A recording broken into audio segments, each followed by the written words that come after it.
Здравейте, приятели! Казвам се Станин Дерменджиев и съм финансов и бизнес консултант от Българска образователна кибернетика. В предното видео има ли връзка между финанси и застраховане? Направихме кратко представяне на видовете застраховки и тяхната връзка с нашите финанси.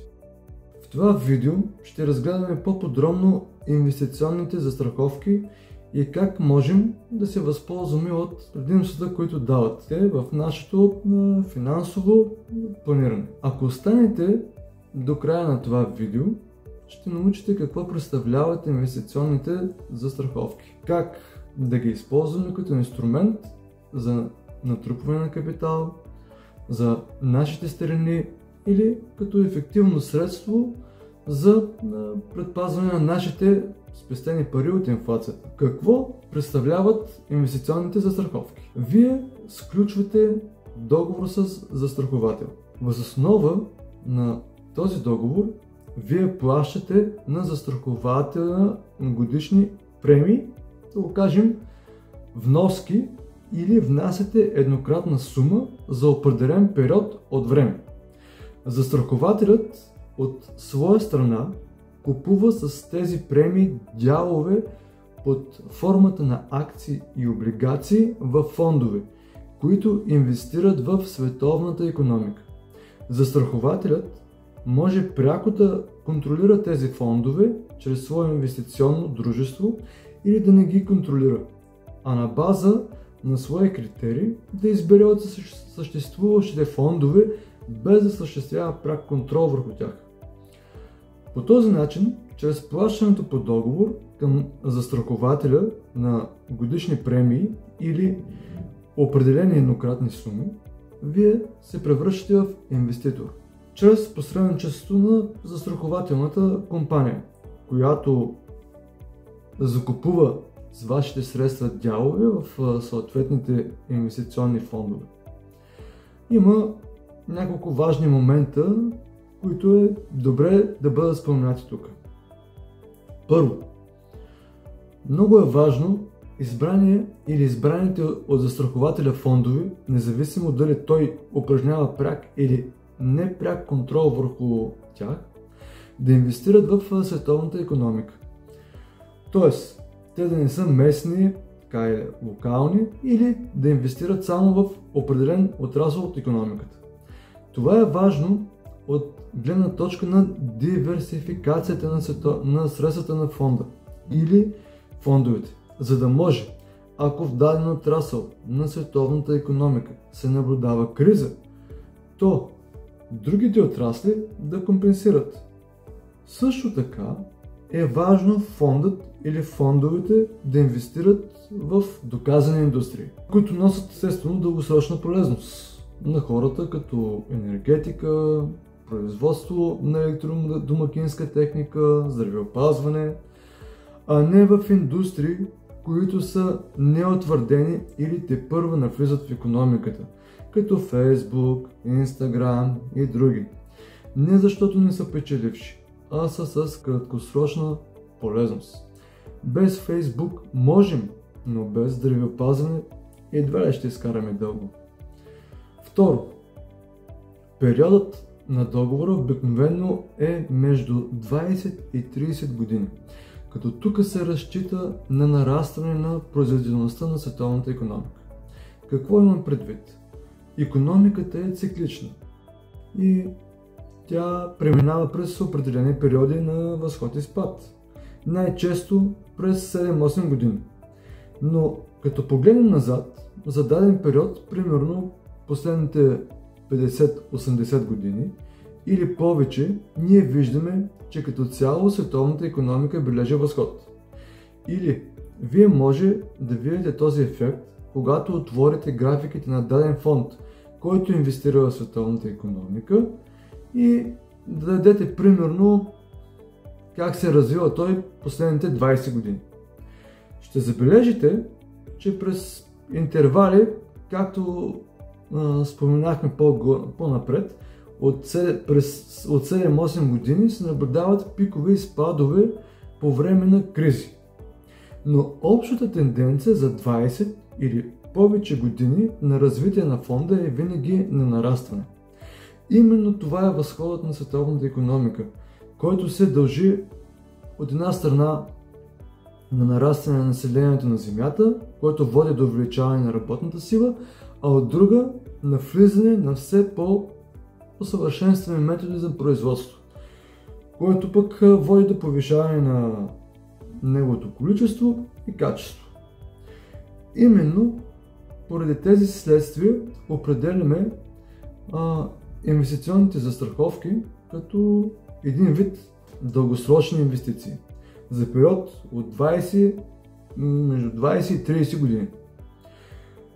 Трето, трябва да се прави разлика между инвестиционните застраховки и спестовните застраховки. Най-съществената разлика е, че при спестовните застраховки застрахователят на края на периода на договора гарантира определена сума, която застрахованият ще вземе. Докато при инвестиционните застраховки нямаме гаранция от застрахователя и съответно рискът се носи само от застраховане. Но за сметка на това процентът на печалбата е много по-голям. Естествено, има и други разлики, но тях ще разгледаме, когато направя видео за спестовните застраховки. Четвърто, друга важна особеност е да се избере правилната застрахователна компания. На застрахователния пазар съществуват много компании, но е важно при избора да изберем такава компания, която се е доказала, че знае как да преживява определени сътресения. Не само икономически, но и политически.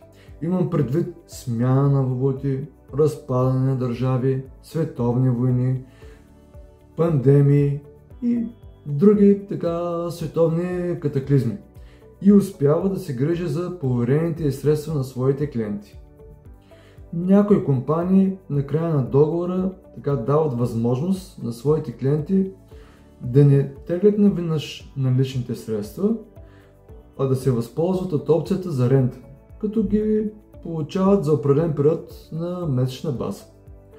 Ако се затруднявате в своя избор или имате допълнителни въпроси относно инвестиционните застраховки, пишете ми по Viber на телефон 0884 09 2984 и ще се радвам да ги обсъдим.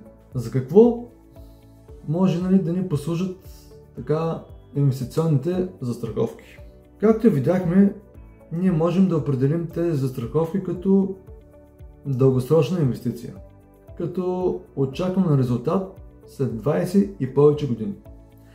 Казваме инвестиция, защото на практика ние използваме застрахователя като инвестиционен посредник, чрез който ние придобиваме възможността да инвестираме директно в световната икономика и се превръщаме в инвеститори.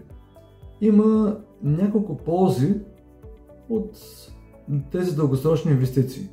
Първо, успяваме да заделим капитал за своите старини. Знаем, че с напредване на нашата възраст ние ставаме по-неработоспособни и все по-често започваме да боледуваме и съответно все по-трудно става да печелим парични средства и съответно да заделяме. Ето защо така е хубаво, когато още сме в добро физическо състояние и с по-малко разходи, било за здраве или за деца, и когато имаме възможността да изкарваме повече средства, да се замислим и да започнем да заделяме средства за времето, когато вече няма да можем да сме толкова активни и съответно затруднени в изкарването на парични средства след 20 и повече години. Няма да се спирам подробно как става това заделяне. Ние го обясняваме подробно с помощта на нашия инструмент за управление на лични финанси, така наречения финансов план, в нашето обучение по финансова грамотност на българска образователна кибернетика. Който се интересува, може да се свържи с мен на телефон 0884 09 29 84 и да го обсъдим по-подробно. Някой може да попита: добре, като заделяме капитал, не е ли по-добре да го държим в банката под формата на депозит? Още повече, че по закона за защита на влоговете парите до 190 000 лева са защитени. Проблем обаче е, че в днешно време лихвите по депозитите в България са почти нулеви. Във времена на висока инфлация, в която живеем днес, което, както знаем, е проблем за парите в брой, покупателната ни способност след време ще силно намалява. Втора полза. Предпазване на парите от инфлация. Както казахме, проблем за инфлацията са парите в брой, където те се съхраняват в банковите депозити. Сключвайки инвестиционни застраховки, чрез застраховател, ние инвестираме, като закупуваме дялове от инвестиционните фондове под формата на акции. А знаем, че акциите са актив, част от организация или фирма, казвам по друг начин, занимаваща се с производство или услуги. Съответно, при инфлация, което е свързано с обезценка на парите в брой, или както се забелязва от обикновения потребител, с повишение на цените, то и цените на продуктите и услугите на нашата фирма, част от която ние сме собственици, т.е. притежавайки нейни акции, също се вдигат.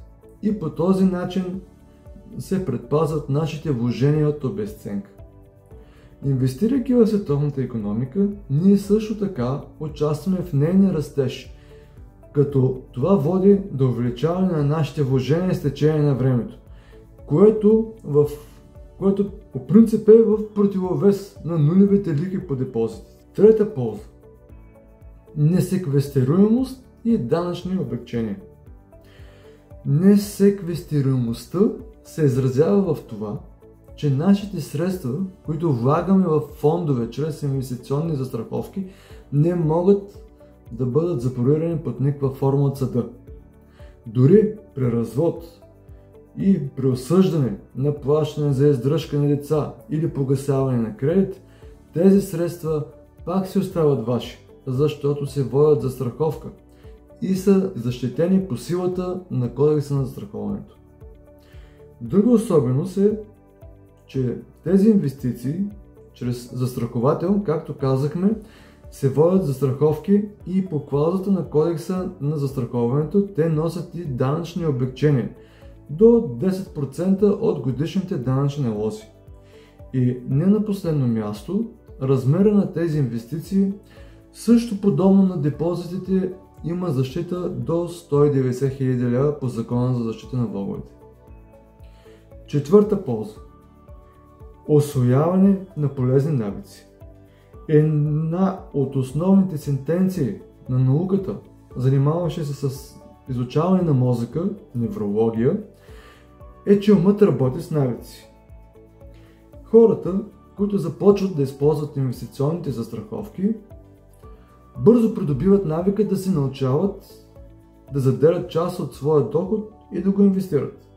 Така лека по лека, заделяйки всяка година определена сума от своя доход в продължение на 20 и повече години, тези хора свикват от една страна с заделянето, а от друга страна овладяват принципите на инвестирането с цел по-бързото и безопасно постигане на своите финансови цели.